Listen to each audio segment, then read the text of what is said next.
Welcome to my off-grid adventures. I'm Frank, and it's another beautiful day in Michigan. I'm glad you're here with me today because we're going to work on our John Deere tractor by putting liquid ballast in the rear tires. I'm not going to do it. I hired a local company that is one of the dealers for RimGuard, and we're going to walk through and I'll show you the steps that they took to get this done, talk to you about how long it took and some of the issues that they came across and what it cost. All right, so let's get started. First thing that he did was jack up the tractor so that he could spin one wheel at a time in order to get the valve stem at the top, and that way the liquid could fill up to about 75% of the inside of the tire. One of the things though that he noticed right away is that John Deere tractors have the valve stems on the inside, which is, I'm sure, a good thing to protect the valve stems, but it does make it much more challenging to get the tool and the hoses in on the inside. Also, the valve stem that came on this tractor is a standard valve stem and not the liquid air valve stem. He said that it takes longer to fill these tires when you're using a standard valve stem because, first of all, the hole that you're filling through is smaller on it, but also it's messier because with the valve stem that was intended for filling your tires with liquid, it had some type of capability where it would stop the beet juice from coming out when you're done. But thankfully he didn't get that much of a mess on it, and he did a great job cleaning everything up when it spilled out after he was done with each wheel.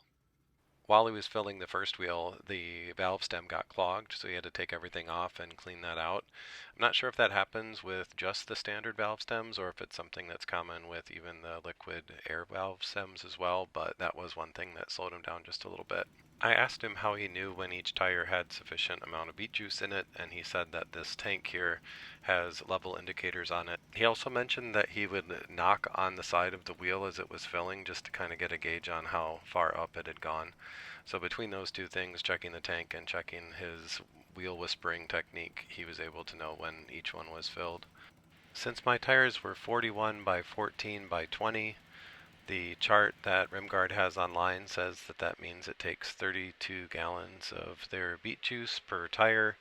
With each gallon of RimGuard weighing about 11 pounds, when you multiply that by 64, that's 704 pounds of liquid ballast that helps this tractor be more balanced and safe for me to operate, especially with the ballast box that I have on the back, adding another 500 or 600 pounds as well. After all of the liquid ballast was added, he then had to top off each of the tires with air, and then he was all done.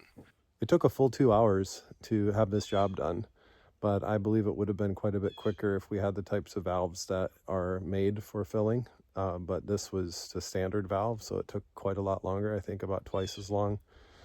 And he also ran into a few issues with those valves getting clogged. But other than that, I think the job typically would take between 1 and 2 hours. Thanks for joining me today. If you enjoyed this video, please give it a thumbs up. That does help my channel a lot. And if you'd like to see more tractor content or content about off-grid living or RV lifestyle, please subscribe. We'd love to have you follow along. Thanks for watching.